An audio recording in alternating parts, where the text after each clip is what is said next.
Brazil won, Morocco won.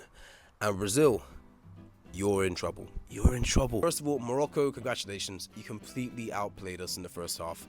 It was embarrassing, and it really made me question my life and my future going forward.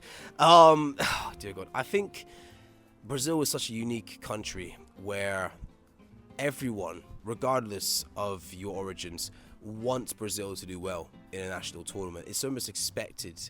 And ever since that one tournament, you know which one I'm talking about. You know which one I'm talking about. The one where I went to school the next day and everyone around me was offering me 7 Up and Sprite. 7 Up, 7 Up, 7 Up. Ever since then, my heart has gone. The belief is no longer there. The belief that we'll see good football ever return to Brazil. And I think that game did just confirm it for me. I am very, very scared. The positives are slim, but let's get them out of the way. First of all, Vinny, congratulations.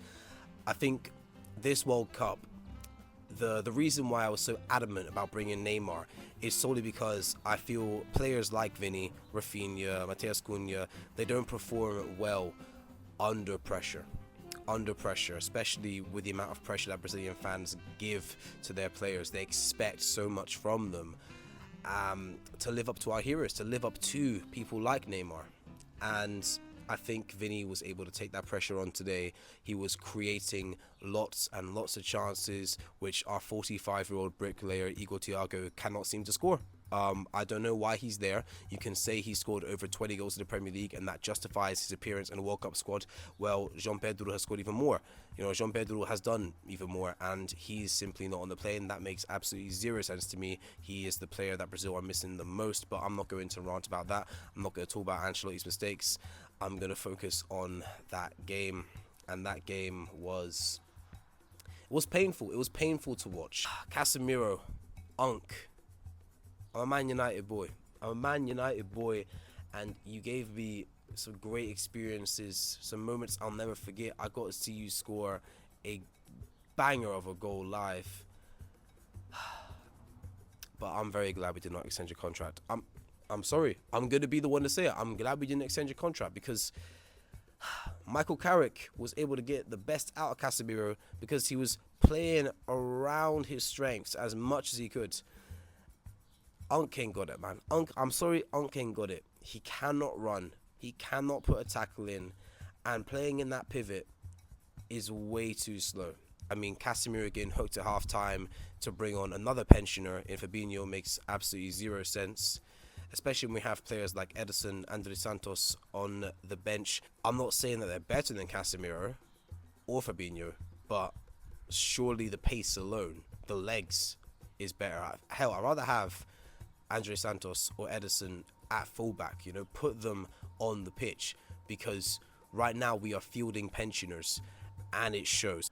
But when we look at your fullbacks, dear God, man, they were playing rugby. A whole completely different game. I don't understand it. And now I think after watching this game, every single opposition team is going to look at our team, look at the fullbacks and be like, oh, you'll just target them. Just target them. And we'll put 5 past you.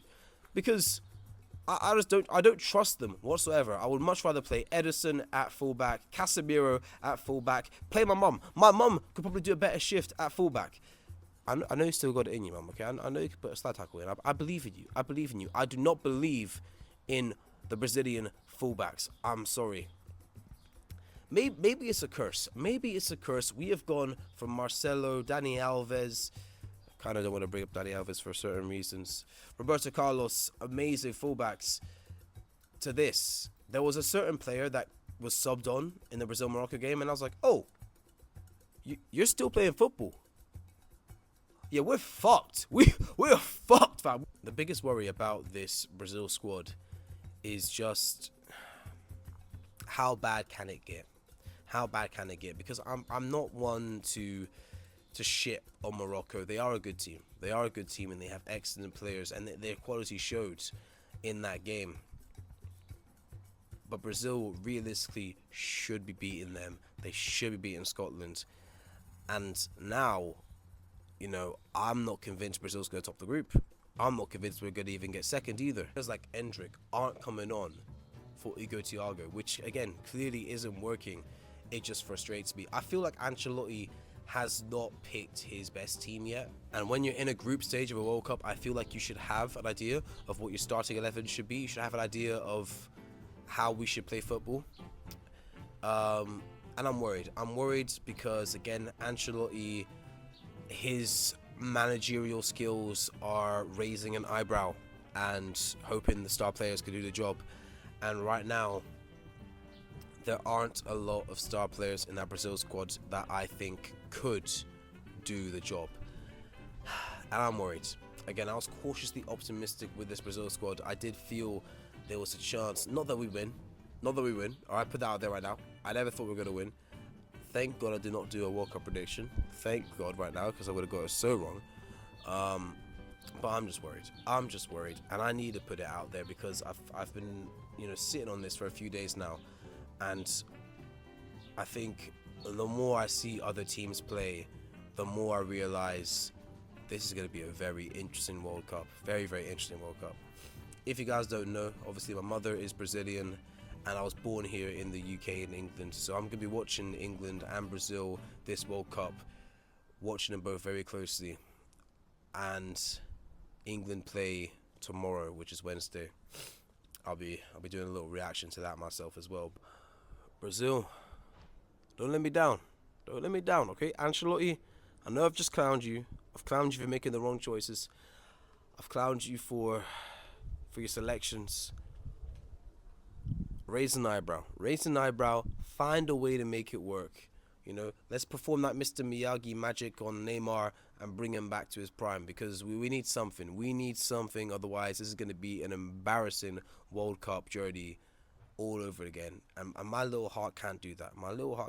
I can handle it if England get knocked out. I don't expect England to do anything. But when I think Brazil, I think of the beautiful game. And I need to see it. Alright, guys.